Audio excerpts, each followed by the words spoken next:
Alrighty, sorry about the delay, folks. Welcome back to Mecha Mondays. I'm your intrepid narrator, host, Pilot Fragath. And, yeah, hi. Hope y'all are here for some literary giant robots.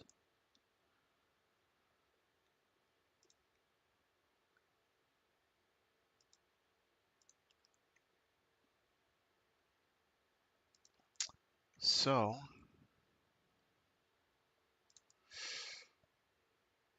last time, we had Garma show up for about 30 seconds and die horribly. Remember Garma?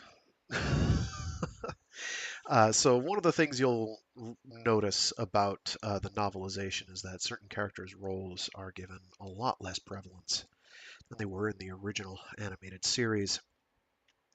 Garma happens to be one of them.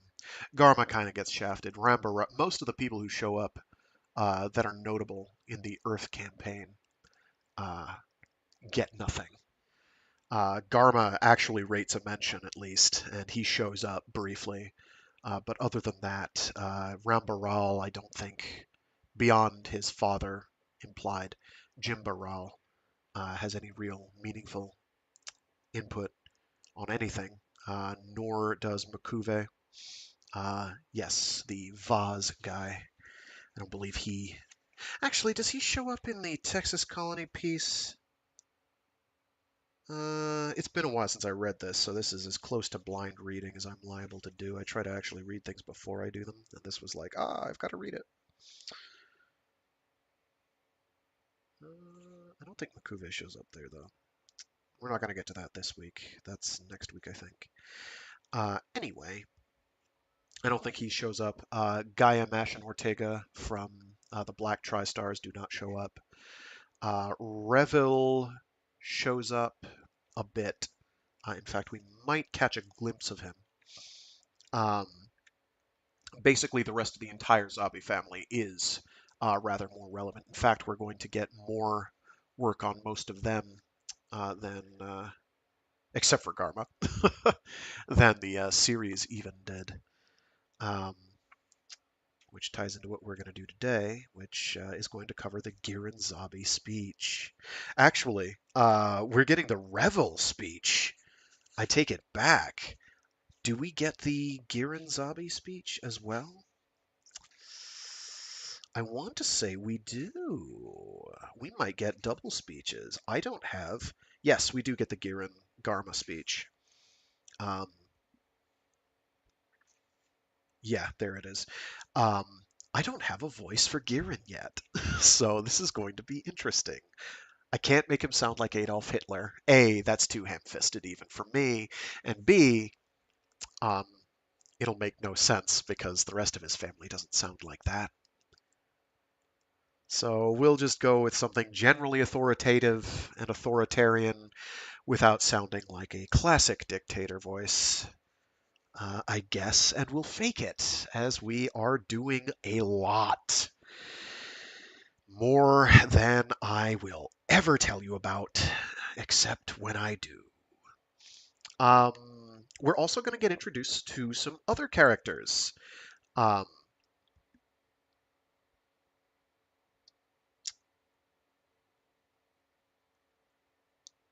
we are going to get introduced to Matilda, Lieutenant Matilda. Um, she has, I think, a little more role in this than she does in the original TV series. Um, it's been a while since I've read this or seen that, so I'm having to dig back and remember. Um, we're also going to be introduced to one Lala soon. Um, this is only going to be a brief introduction so far because of where in the timeline this is positioned. But we get a brief introduction to her, um, among others. It's not going to be a super long reading. We're looking at about, I don't know, 30 pages maybe. But the book's relatively dense, somewhat small font, large-ish page size. Um, For the record, this came up at some point. I was not involved in the discussion per se, not directly, but somebody was mentioning that, or asking why there were, and I won't say where, was asking why there were so few uh, mecha novelizations out there. And it's like, well, there's actually quite a few, for starters. Oh, thanks for tuning in, Optical Antenna. Thanks for showing up, even if it's just to say hello, because it means something, saying hello. It means you might be real.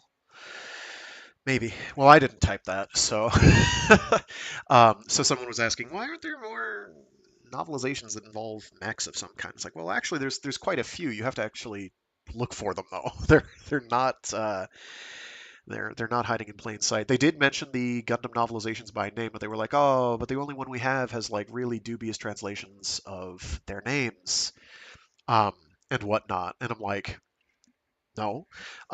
So the copy that you're seeing on screen right now is of the original novelization print, and that I believe has a bunch of interesting name edits, which I believe will be covered in the afterward.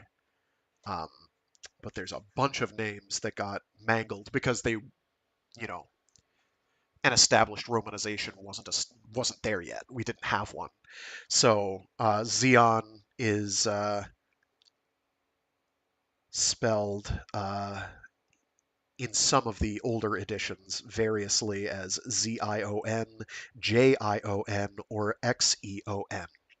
These boil down to the same thing if you know a little bit about the translation process from Japanese to English. You've got it's understandable how that would occur. Um, there's a couple others that are goofy, like Char. Char's name gets mangled everywhere. So I'm just stating for the record that what I have here has all the now canon in air quotes romanizations of their names. So Char is Char. It is not Char. Aznable, Aznable. Whereas when the original, you had it's pronounced Shah Aznaburu, and so how do you spell that? Well, you spell it Sha, but Char now has become the canon or spelling of that for various reasons.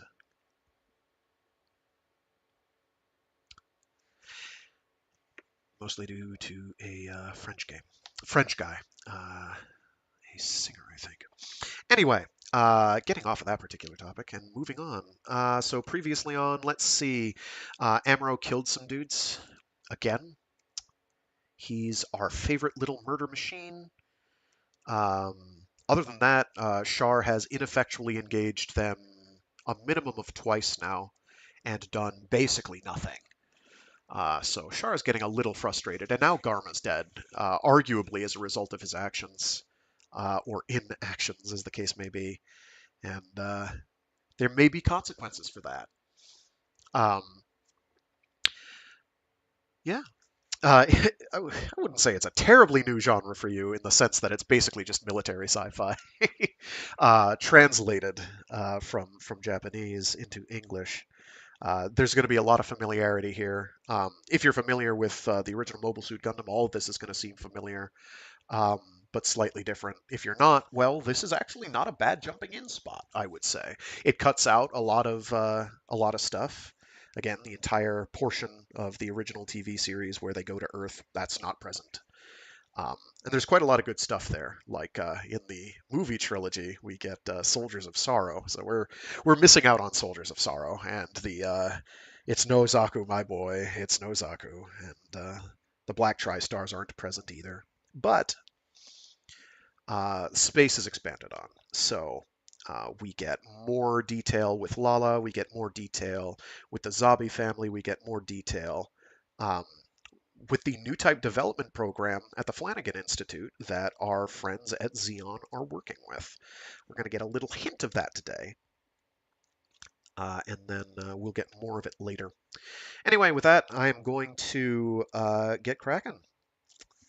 And yes, I've got a little title sting as well.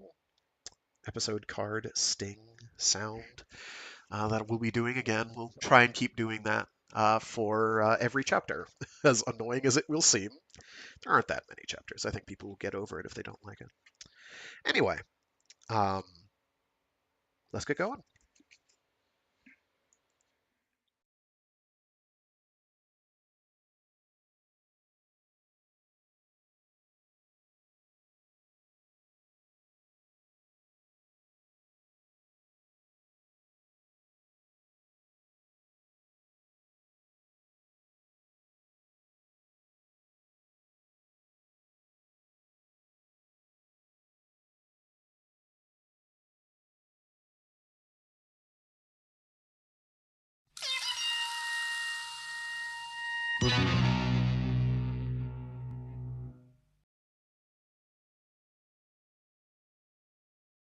Chapter 4, New Types.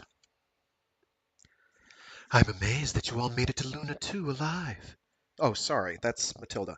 I'm amazed that you all made it to Luna 2 alive. The lips that formed the words smiled. They were a little full, but well-shaped. Lieutenant Junior Grade Matilda Ajan, their owner, was about the same height as Amaro, and tall for her sex. If she had any flaw, it was the way she wore her reddish hair cut short. Nothing in Federation regulations specifically said that officers had to wear their hair short, but among military people who spent a lot of time in a weightless environment, it had become a de facto rule, and they often kept it in place with a stiff gel. Matilda Ajan's hairstyle was one thing. Her almost transparent blue eyes, her lips, reddish hair, and low, lustrous voice were another. For Amaro, it was love at first sight. Amaro had never met a real officer of the Supply Corps, especially one like Matilda Ajan. She was the skipper of the Medea, a Luna 2-based transport belonging to the 28th Division, and was normally out supplying the front lines. Since she was currently on Luna 2 preparing for the next offensive, she had been ordered to supply the Pegasus.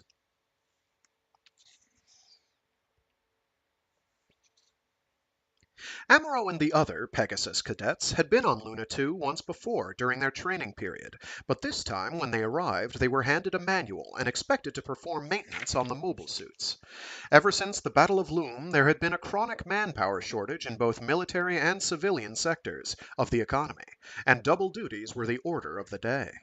Only absolute rookies were exempt, but as soon as they learned their way around, they, too, were put in charge of any and everything.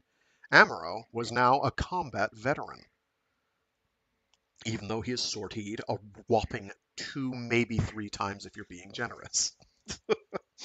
At this point, he is young. A flurry of activity swirled around the Pegasus. First, Lieutenant Matilda's unit deposited repair parts anywhere they could on the Pegasus, and left for more. Then men from Lieutenant Woody's Engineer Corps arrived on the ship, and the Pegasus's hangars echoed over and over with arguments between his men and the ship's own Mecha men over correct procedures. Because it was the first time for most of the Mecha men to work on a completed mobile suit, far more than were actually needed milled around the machines. Inside the crew's normal suit helmets, all was bedlam. In theory, of course, one could tune out the racket and enjoy some silence by simply switching off the mic, but that was only in theory. In reality, if a mic wasn't set to a specific frequency for a specific job, it was impossible to know what was going on, and one might be accidentally clobbered by an object being moved about the site. The trick, as usual, was to be able to isolate the voices needed from among all the others echoing inside the helmet. Except for emergencies, within the teams most people found that it was easier to use skin talk and send voice reverberations directly through touching helmets. Seaman Maximilian put his normal suit helmet against Amaro's and laughed scornfully. At least our teams had 3 chances to practice before with the MS blueprints. Can you believe they call this a combat-ready deployment? Following proper procedure, Amaro quickly checked the places the Gundam had been hit and busied himself reloading its Vulcan guns. Compared to Amaro, Hayato Kobayashi seemed to perform a better overall inspection. He scurried back and forth among the two gun cannons and the Gundam, helping the Mecha men at each stage of their work. Amuro, Hayato advised his friend, it looks to me like you depend on the Gundam's armor too much. Look at the effects of all those near misses on its skin.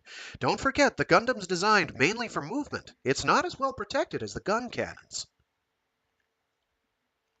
Amuro threw in a bit of flattery to reward Hayato for his consideration. Hey, buddy. Hey, you're my buddy out there in space, aren't you? I know you'll keep me out of trouble. Don't hold your breath, pal, replied Hayato as he drifted over to the gun cannons.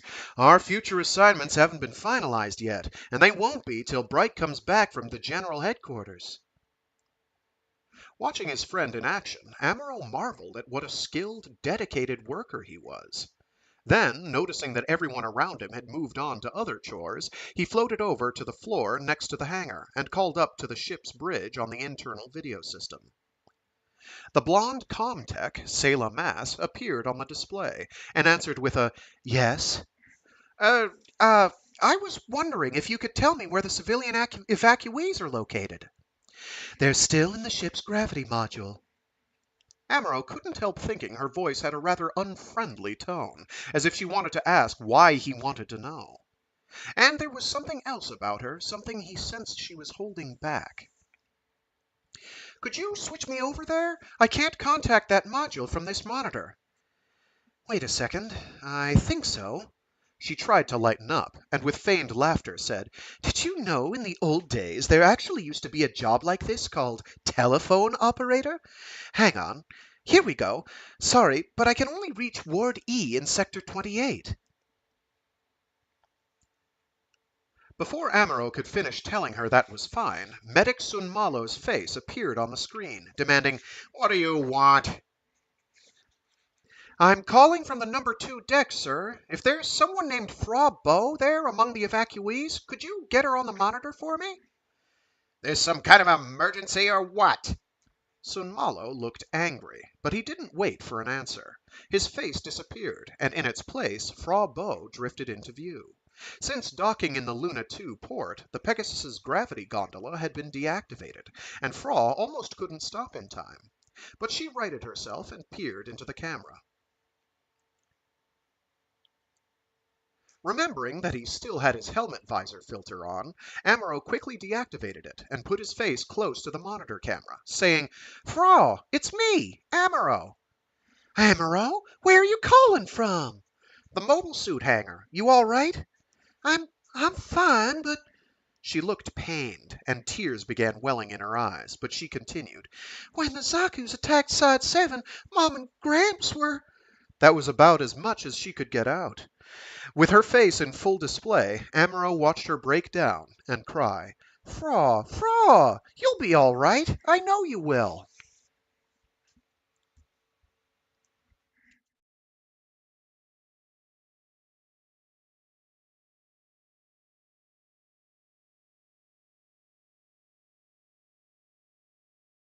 Amuro had been extremely close to Fra's mother, Pham. Separated from his own mother, Kamaria, at age 6, when his father, Tem, moved to Side 7, he had only been down to Earth 2 or 3 times after that to see her. She had always spoiled him with kindness, but never agreed to go to Side 7, and Amuro's father never demanded it. In reality, his mother's refusal to leave Earth was a convenient pretext for his parents to separate. His father used his fame as a colony architect to make a deal with local officials, and obtained special dispensation for her so she was spared the forced emigration to the sides. His own philosophy was simply expressed as, I want to see Amuro. I want Amuro to see the construction of the new side. The experience will make him strong, the kind of man we'll need in the new century. After arriving at Side 7, Frau Bo's mother, Pham, had shown enormous sympathy for the single-parent family next door, and, in effect, became Amuro's surrogate mother. She was just being kind, of course, but her affection had helped assuage his longing for his own mother. Frau, Amuro continued, you've got to get a hold of yourself. Think of all the other people. Amuro, I need to see you so bad. Where are you, Amuro? Right on top of Frau's words, a general summons was suddenly announced for Amaro and the other cadets. All pilots named report immediately to the sub-bridge. Wait, sorry. All pilots named report immediately to the sub-bridge. There we go. That makes a little more sense than those pilots who were named report immediately to the sub-bridge. It's a very funny name. I don't know what their parents were thinking. Sorry. All pilots named report immediately to the sub-bridge. Frau, pleaded Amaro. I've got to go. They've called me. Listen, if you move or transfer stations, I'll make sure to leave a message. Make sure you leave a message for me. Understand? I know you'll be all right. You're stronger than you think. He wished he could wipe the tears from his own eyes, but in order to do so, he would have had to enter an airlock and take off his helmet.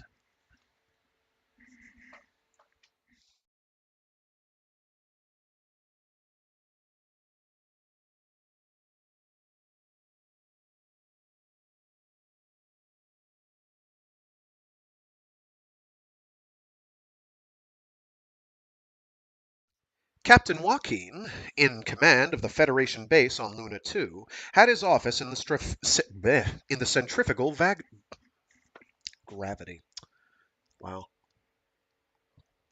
So it's going to be like this today. I see. Captain Joaquin, which I've also seen romanized as Watkeen, um, which is a subtle enough difference that I don't think it matters in terms of pronunciation. Captain Joaquin, in command of the Federation, and that's W spelled here Wakkein, as opposed to Joaquim or Joachim or N as in Nancy. Anyway, I'm getting this. Romanization and pronunciation of languages is fun. Okay? Okay. Especially ones that are based on sound syllables. Captain Joaquin, in command of the Confederation base on Luna 2, had his office in the centrifugal vat. Why can I. Centrifugal vat. Why is my mouth going to V? Centrifugal gravity core. What is going on? I'm sorry, folks. I don't want to have to reread this sentence again, but we're doing it. Captain Joaquin, in command of the Federation base on Luna 2, had his office in the centrifugal gravity core. There we go. The only decoration on the wall was a copy of an abstract painting by Joub Blanc. Ensign Bright, Warrant Officer Mirai, the ship's engineer Ensign Sem Doi, and Chief Petty Officers Amuro, Ryu, Kai, and Hayato, all told to wait by the soldier on duty, stared at the painting as if trying to find some clue to the captain's personality.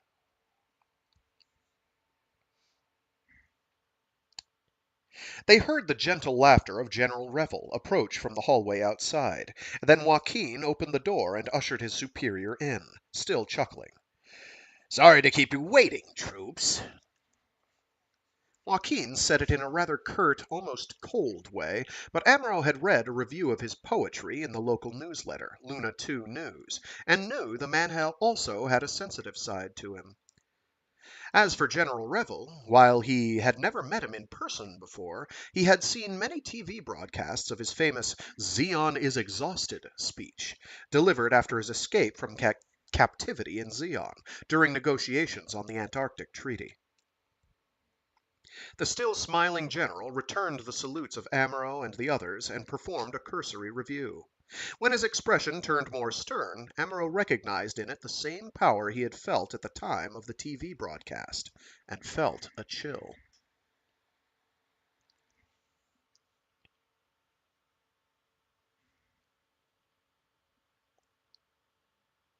Then the general turned straight to Amaro, grinned, and said, "And are you Chief Petty Officer Amaro Ray?"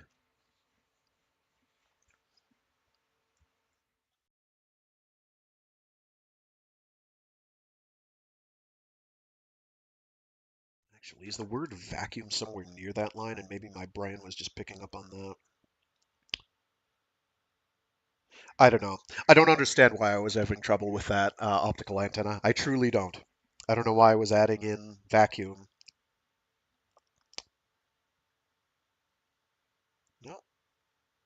There's implied vacuum 2 lines above, but the word vacuum doesn't appear for half a page or more, maybe a full page. I don't know. It's not there. I don't know what's going on. Whatever. We'll try and keep it to a minimum. History lesson time. Warfare between the Principality of Zeon and the Earth Federation had first erupted in January, Universal Century 0079, when, 3 seconds after issuing a formal declaration of war, Zeon threw its entire military might into an attack on sides 1, 2, 4, and 5. Each side was composed of about 40 colonies, which collectively held up to 1 billion people. So in one audacious move, the Zeon fleets nearly accomplished the unthinkable, slaughtering 4 billion people, annihilating the entire Federation forces, and forcing the Earth government to capitulate. Survivors later sarcastically referred to having received a 3-second warning. The tactic used to destroy the colonies was horrifyingly simple. The colony cylinders had a sealed atmosphere, so the Zeon military simply injected GG gas into them. Poisonous, colorless, and odorless, it took only 15 minutes to inject 10 tons of the gas, and, in 5 hours, kill nearly 25 million people. Had Zeon forces managed to continue at this rate for 20 hours, and then immediately demanded the unconditional surrender of the Earth Federation forces, they probably would have triumphed. But 2 factors worked against them. First, General Revel put up a courageous struggle around Side 5, known as Loom. L-O-U-M. It could also be Loam, knowing Japanese OU consonants. And successfully held OU vowels, not consonants. I'm so sorry. And successfully held off the Zeon forces there. Second, immediately after the first gas attacks, the Federation government on Earth began to put up a fierce resistance of its own. It wasn't merely because nearly 4 billion of its fellow citizens in outer space were being killed. Human psychology reacts to more directly perceived danger. It was because Zeon also implemented its diabolical colony crash strategy, which consisted of maneuvering the dead colony cylinders into Earth orbit, and then decelerating them until they plummeted toward targets on the ground. When the first colony fell on New York, the horrified people of Earth were driven to action. Taking advantage of the fact that the Zeon forces required considerable time, energy, and large numbers of Zakus to prepare for such a massive undertaking, the Earth Federation forces regrouped and counterattacked. Unfortunately for Zeon, large numbers of Zakus were destroyed. In the original series and most established canon for the 1 Year War, I think the first colony actually falls on Sydney, Australia, for reasons. Australia gets shellacked. Like in almost any Gundam timeline, Australia is like right up there at the forefront of getting bombarded in one way or another. I wonder why. I don't know. I truly don't. For once, both Giranzabi and his sister Caecilia were in fundamental agreement on the correctness of the colony crash strategy. They believed that true victory in war could not be achieved solely by slaughtering innocent millions with gas attacks. Rather, because they saw war primarily as a psychological process, their plan was to crash colonies into Earth's major cities until the arrogant ruling Federation elites trembled in fear. And to a certain extent, they achieved their initial objective. Yes, it is a lot of people. I think the estimates of the human population at the point of the setting is upwards of it's greater than 8 billion. It's like 15 to 20 because we've expanded into space. Uh, so the sides are collections of colonies at the various Lagrangian points, and each one holds a large, large, large number of people. I think they just quoted like 25 million. So just from the gas attacks, 4 billion people got whacked. This isn't including war casualties. This is like just the war crimes, just the initial wave of war crimes. They also wind up the further stuff winds up reducing the human population in half total. It's brutal. It's absolutely absurd. And what's even funnier is there are, I say funny with extreme irony and sarcasm, is there are people who earnestly believe Xeon was in the right. The fictitious people. um, the fictitious faction. There are real people who think, oh yeah, Xeon was fine. It's like, no, no, no, no, no. They murdered lots of people. Like, no matter what, they're horrible, horrible, horrible traitors to humanity. Anyway, a month after the 1 week battle, as this first stage of the conflict came to be known, Xeon launched another attack. But General Revel had consolidated the surviving Federation ships and was again able to effectively resist. As the opposing fleets clashed in a fierce struggle between the Earth and the Moon around Side 5, the Xeon forces were disadvantaged in terms of the absolute number of ships, but they put their new mobile suits, the Zaku's, to superb use, and managed to annihilate most of the Federation ships. Revel's flagship was destroyed by a special team of Zaku's called the Black Tri-Stars. I lied, I thought they weren't involved in this, but they show up at least as lip service here. Revel's flagship was destroyed by a special team of Zaku's called the Black Tri-Stars, and Revel himself was taken prisoner. It was in this same Battle of Loom that Char Aznable first distinguished himself as a Zaku pilot. Xeon's supreme commander, Giran Zabi, then issued an ultimatum to the Earth Federation government, threatening to crash Luna 2, which is a big asteroid that we've dragged into Earth orbit and been strip mining. So it's a big rock. Luna 2 into their headquarters. Let's read the sentence again. Xeon's supreme commander, Giran Zabi, then issued an ultimatum to the Earth Federation government, threatening to crash Luna 2 into their headquarters at Jaburo unless they surrendered unconditionally. Jaburo was the central command post of the Earth forces, located deep underground in South America, and if it were destroyed, the planet clearly would have to capitulate. Shuddering in fear, high-level Federation officials began negotiating with Xeon representatives, including Supreme Commander Giran and Rear Admiral Caecilia, at a site in Antarctica.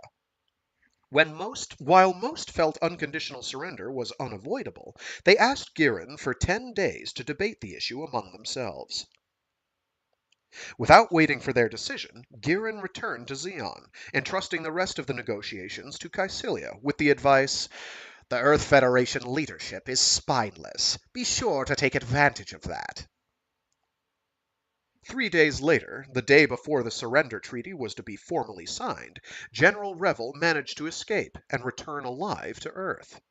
And from Jaburo, he broadcast his speech, "Xeon is exhausted." Ouch. A lot of those little technical details are actually in some of the previous segments I've read already, so don't worry too much about it. If you decide to catch up. If you don't, I'll try not to insert too much commentary, but a little bit. If I don't think it's been covered yet, and I'm not sure if it will be. Okay, so here comes the speech, "Xeon is exhausted," featuring one MC, or DJ, General Revel. "Fellow Earth Federation citizens, fellow survivors, I appeal to you all. Xeon is exhausted. It is low on troops, low on ships, weapons, and even ammunition. Why, then, I ask you, should we surrender? Dear fellow citizens, our true enemy is no longer Xeon, but our own weak-kneed civilian leaders. Hiding behind some notion of absolute democracy, they are reduced to absolute indecision. Why should we, the survivors of this horrible war, entrust them with the power to make decisions for us? How can we forget the arrogance of Degwin Sodo Zabi when he usurped power in Xeon? He claimed that the people of Xeon are a chosen people, that we of the Earth Federation are hidebound by archaic ways of thinking, and incapable of realizing the new potential for an expanded human consciousness in outer space. There is no need for the people of Zeon to obey an Earth Federation run by outmoded human relics. Well, fellow citizens, even though I am a member of our armed forces, I have to admit that if Degwin was referring, to our corrupt Earth Federation bureaucrats, he was correct. But, fellow citizens, we must not be deceived by Degwin Zabi simply because part of what he says is true. Zeon may be the side farthest away from Earth, but that is no reason to believe its leaders prattle about communing with the universe. Degwin Zabi must not be allowed to justify his version of Zeon because of corruption in one part of our Federation. His words are dogma, the dogma of a man plotting a dynasty of Zabi dictators on Zeon. Even if we do the unthinkable and recognize the existence of the Zeon dictatorship, that in no sense means we must also sink to our knees before it. The Earth Federation is a government, founded on the premise of sovereign individual rights. Mankind, furthermore, was able to advance into outer space as a result of the Federation government, which is itself a crystallization of all mankind's accumulated knowledge and experience. Now, Degwin's son, Giren Zabi, says it is the weak and inept Earth Federation itself that must be destroyed. Well, let him go ahead and try. Strike at the heart of our weakness. But what right does he, who has slaughtered 4 billion innocent people, have to strike such a righteous pose? Giren Zabi tells us that mankind has violated the laws of nature by reproducing more than any other species. He tells us that mankind's population growth must be managed because mankind must learn to inhabit the universe in harmony with nature. He tells us that the death of 4 billion people was merely expiation for our past sins against nature. Is Giren mad? What does he possibly think the human race, an entire species, could gain by exterminating itself? There is nothing to gain. No! Giren is a despot trying to exterminate the very source of life that has supported and nurtured him. We of the Federation shall never comprehend the monstrosity of his actions. And now Giren threatens to crash Luna 2 onto Earth unless we surrender to him. What basis does he have for his demands? Is he in possession of some sort of absolute truth? No! He possesses nothing more than his own demented dogma. Is the entire Federation completely enfeebled, corrupt, and degenerate? Again, the answer is no. Many good, capable citizens have fought bravely against the threat from Zeon, and we are still strong and alive. So then, does Zeon actually possess an overwhelming military superiority over the Federation? Again, the answer